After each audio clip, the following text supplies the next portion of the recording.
Donald Trump ayaa ugu dambeyntii la ogaaday in toogashadii uu macnaha ay sheegay gobolka Pennsylvania in ay been abuur ahayd ama staged waxa loo yaqaano sida ayaan dhaweydba Ilhaan Cumar markii la soo weeraray si town hallkii Minneapolis in macnaha ay sheegay lagu shaabaday in staged ahayd ama wax la macnaha la sameeyay gacan ku sameys ah oo weerar sax ah uu sanayn balse qolooyinkii Donald Trump ugu dhawaa asaga oo waliba media ka difaaci jiray ayaa macnaha ay sheegay si toos ah u soo bandhigay in arintani ay ahayd conspiracy in ay ahayd wax staged ah oo macnaha ay sheegay gacan ku sameeyay oo la sameeyay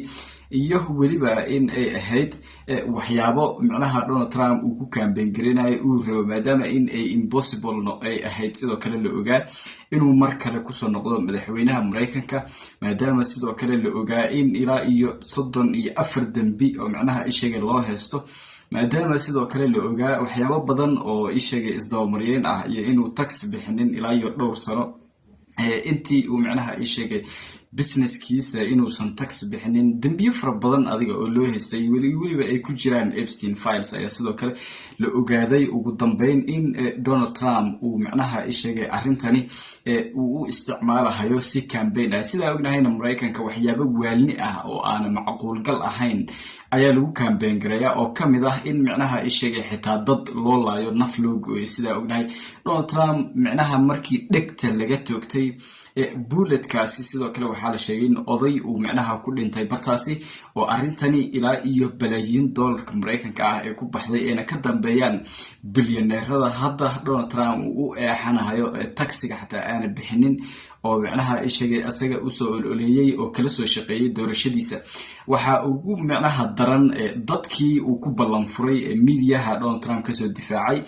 activistiyaasha ahaa ama podcasterada ahaa Donald Trump ka soo dhisay media sidoo kale aadka ugu soo ololeeyay ama aadka ugu dhawaa oo dhalinyarada u badan ayaa ugu daran oo Candace Owens ay ku jirto Alex Jones ninka la dhaho sidoo kale asaga activista uu ku jiro sidoo kale Tim Dillon oo hadda ah ninka soo qarxiyay in toogashadii Donald Trump uu blamingka uu sameeyay waliba in uu ku campaign garanayo toogashadii dhegta laga toogtay sidoo kale waxaa la soo bandhigay cadeymo iyo waliba sawirro la isbarbar dhigay asaga iyo Mike Tyson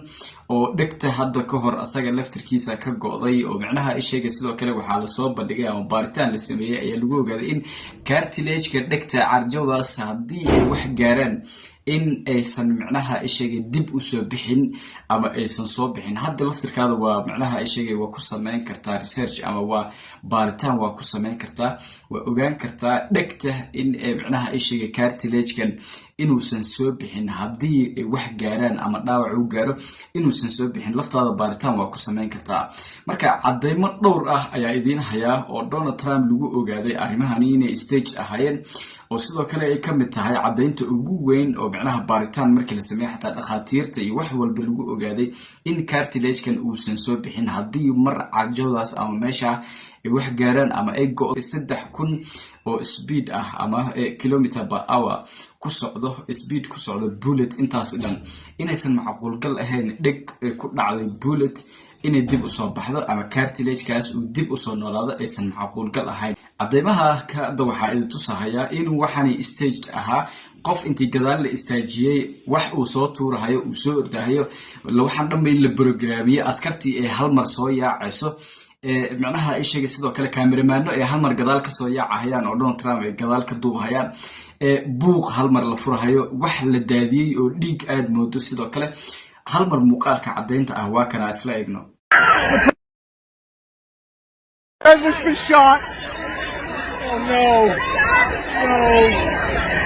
No. Either that or they're covering. We don't know. Either that or they're covering him. We love you. We love you, President Trump. We love you. We love you, President Trump.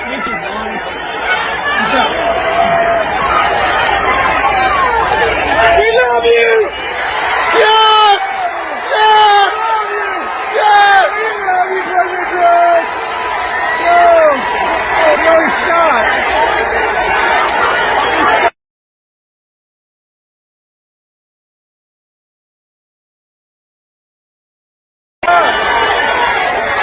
muuqaaladan lasoo bandhigahayo horey looma arkin lama soo bandhigin cid ogeyd ma laha waxaana inuu stage yahay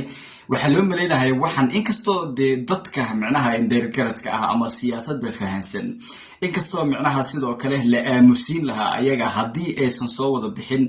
oo tiimkiisa intuu kasoo horjeedsado uu weerar kusoo qaado uu ku tilmaamo dad low IQ ah dadkii miidiyaha kasoo difaacay dadkii buunbuunintan kala qayb qaatay oo asaga ogaa inuu kusoo kalfareeyey inay caafimaadkiisa wax ka qaldan yihiinna taas ay daliil u tahay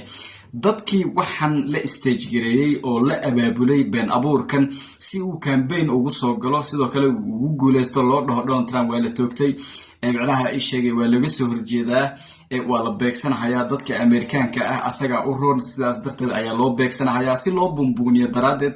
ayaa waxaan aad arkaysaan loo sameeyay marka dadkii uu isku diray wariyayaasha ahaa dadkii activistiyaasha ah dadkii asaga difaaci jiray miidiyaha ka difaaci jiray dadkii asaga soo dhisay weeye dadkan uu isku diray oo sidoo kale asaga soo qarxinayo marba marka ka dambayso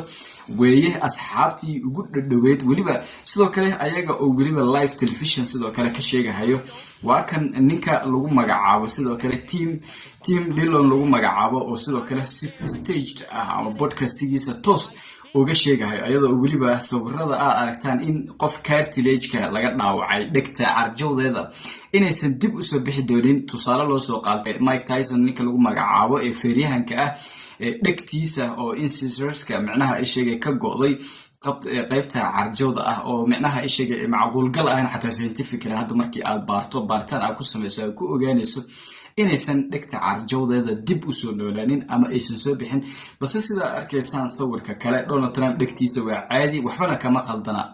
Maybe the assassination was like not something that we don't know the full story. So maybe it was staged, maybe it was faked, maybe it was some kind of message to him, although I don't understand that because it almost, I mean, I don't get it. I don't get how close you would come, the top of the ear. But I think maybe it was staged. And I think now is the time to just come out and say, some people are going to be upset by this, but we staged the assassination attempt in Butler to show people how important it is and how important it was to vote for me and how far I was willing to go for them. sida arkaysaanba team Dillon wuxuu ka mid yahay teamkii Donald Trump xoogga u soo dhisay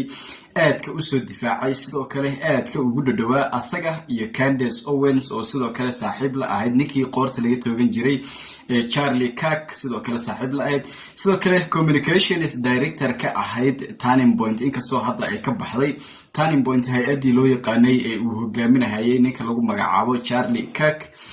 sidaas si la mid ah ilaa iyo website-yo aad u tiro badan oo maaga ay horey u lahaayeen ama activistiyaashan hadda Donald Trump ka soo horjeesaday maadaama uu ku gacan saaray dadaalkoodii sidoo kale uu ku tilmaamay in micnaha ay sheegayeen dad idiots ama ay sheegeen nacasiin ah dad micnaha wax micnaha ay sheegay credibility ah aan lahayn dad wax faa'iido aan lahayn uu ku tilmaamay dadkii asaga soo dhisay asaga oo ilaaway dadkii soo dhisay inay haddana burburin karaan isla ayagii ay burburin karaan oo aad waliba ay ugu fududahay maadaama ay awood u leeyihiin miidiyahana ay ayaga gacanta ku hayaan marka maalinka ka dambayso waxaa sii dhimanaysa credibility-ga iyo waliba kalsoonida lagu waxaan waa iska sii ogaa horta inay arrimahan stage yihiin Donald Trump cir iyo dhul iyo meel walba inuu u galay asaga oo waliba isticmaalahay sidoo kale bilyaneerada Mareykanka oo Elon Musk uu ka kooyahay cunsuriyiintii oo dhan si lacag loogu aruuriyo campaignkiisa loona soo dhiso waliba iska daa asaga shakhsiyad ahaan Donald Trump in eebcaraha ishagay asaga lala dago ama 2 sano u hartay xitaa uusan dhamaysan doonin oo xilka laga qaadi doono maadaama sidoo kale doorashooyinkii midtermka ay ku guuleysanayaan qolooyinkan dimuqraadiyiinta ah oo Donald Trump uu micnaha ay sheegay iska sii og yahay in impeachment lagu sameyn doono xilkana laga qaadi doono la og yahay sidoo kale inuusan dhamaysan doonin sabab caafimaad awgood waxyaabihii lagu soo qabsan karay ama sidii loogu soo shaqaysan jiray loogu soo shaqaysan lahaa ay ugu soo shaqaysteen qolooyinkan Israa'iil iyo waliba danihii ay ka lahaayeen ay ka dhameysteen haddana aysan waxba ku fali doonin waliba in la soo sheegay inay qayb ka yihiin ayaga fashilka lagu sameynayo maadaama dagaalkii macnaha ay sheegeen negotiation iyo xabad joojino iyo waxaasi uu ku kacay ayada oo yoolkii ay rabeen wali aysan ka gaarin marka inay ayaga kolba dhinac u jeedinayaan say rabaan u maamulahayaan uu desperate u yahay maadaama wax walba uu horay uga soo ogolaaday oo waxba macnaha ay sheegeen markii horeba uu asaga oo iska qabanin ومعناها wax walba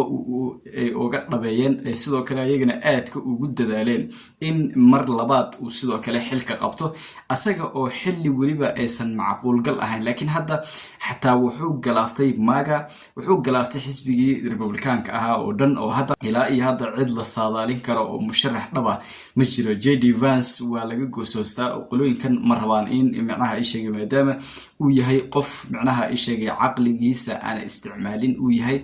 oo Donald Trump macnaha ay sheegay puppet oo